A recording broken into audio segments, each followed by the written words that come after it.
Leo tumewaita hapa makao makuu ya Al-Hikma Foundation kwa ajili ya wito wa mwisho na ukumbusho wa mwisho kwa Waislamu, wapenzi wa Qur'an na Watanzania kwa ujumla kuja kushuhudia ule mtinange, yale mashindano makubwa zaidi ya Qur'ani tukufu ya mabara ulimwenguni. Bismillahirrahmanirrahim.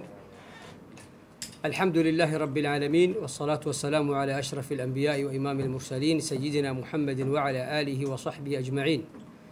Rabbi shrah li sadri wa yassir li amri wahlul 'uqdatan min lisani yafqahu qawli, amma ba'd.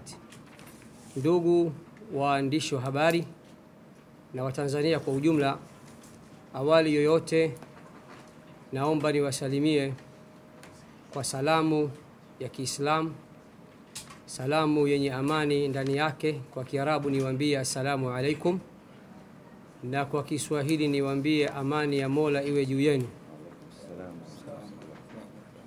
Leo tumewaita hapa makao makuu ya Al-Hikma Foundation kwa ajili ya wito wa mwisho na ukumbusho wa mwisho kwa Waislamu, wapenzi wa Qur'an na Watanzania kwa ujumla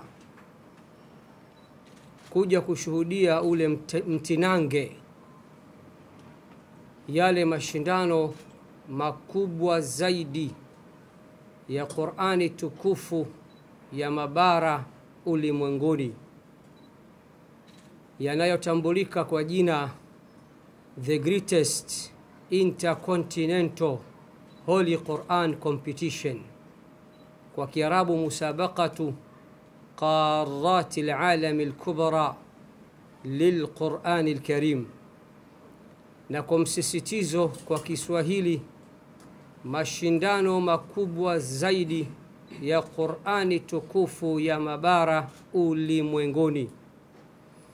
Niwaambie Waislamu na Watanzania, mwezi mtukufu ulipata utukufu kwa sababu ya kitabu hiki kitukufu.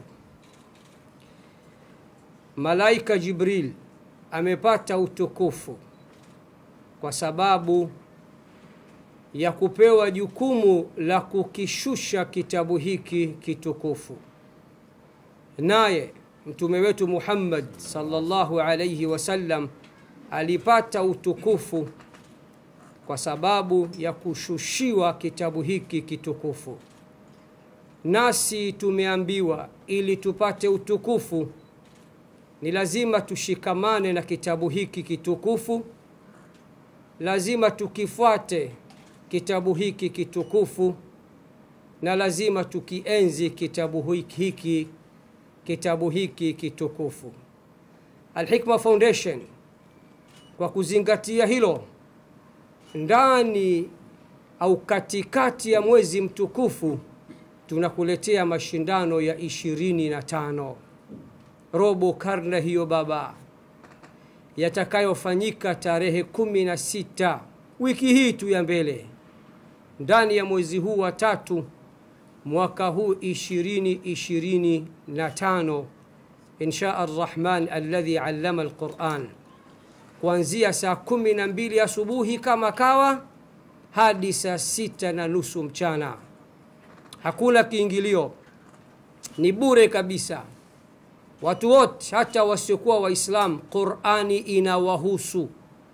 Qur'ani yenyewe imesema mwanzoni mwa suratu Ibrahim, kitabun anzalnahu ilaika, kitabu tumekuteremshia ewe Muhammad, litukhrija an-nasa min adh-dhulumati ila an-nur, ili upate kuwatoa watu katika kiza na uwapeleke katika nuru. Qur'ani imehusishwa na watu, na mtu ni mtu, awe Muislamu awe Mkristo awe hana dini, wote Qur'ani inawahusu. Karibuni katika viwanja hivi vya Mkapa na Uhuru. Mgeni wetu rasmi si mwingine, ni yule aliyeweza kukivaa kiatu cha mwenyewe, Alhaji Ali Hassan Mwinyi, mtoto wake Dr. Hussein Ali Mwinyi, rais wa Zanzibar na mwenyekiti wa Baraza la Mapinduzi. lakini waziri mkuu wa Jamhuri ya Muungano wa Tanzania ndugu yetu Kassim Majaliwa naye tutakuwa naye. Lakini kipekee mwaka huu tutakuwa na naibu waziri mkuu wa Jamhuri ya Muungano wa Tanzania Dr. Doto Mashaka Biteko. Rafiki yangu huyu, kiongozi ambaye ni wa ajabu sana, anajua Kiarabu na anajua kusoma Qur'ani kwa Kiarabu, jambo ambalo Waislamu chungu mzima hilo linawashinda. Naye tutakuwa naye na viongozi mbalimbali.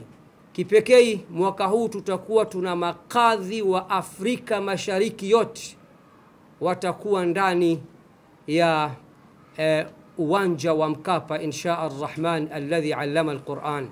Tuna wageni kutoka Omani, tuna wageni kutoka South Africa, tuna wageni kutoka Uingereza, tuna wageni kutoka Kenya, tuna wageni kutoka Burundi, tuna wageni kutoka Rwanda.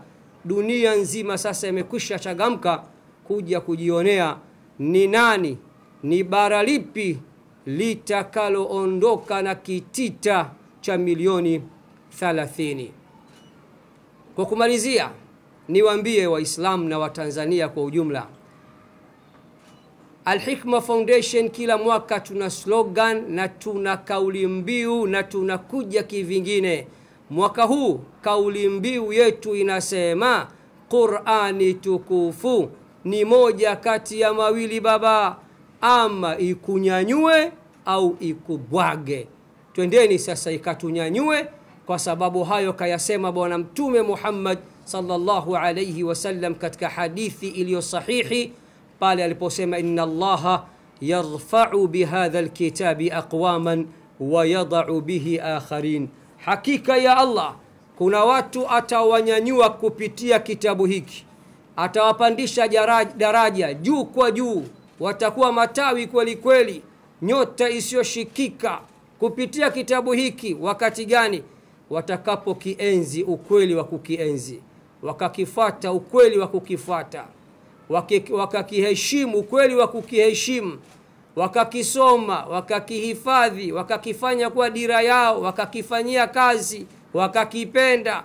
Allah atawanyanyua kupitia kitabu hiki, na wale waliokipuuza kitabu hiki atawabwaga kweli kweli, na watakuwa pangu pakavutia mchuzi. Baada ya kusema hayo, ndugu waandishi, naomba kuwasilisha, huu ndio wito wetu wa mwisho. Fadhakkir innama anta mudhakkir lasta alayhim bimusaytir.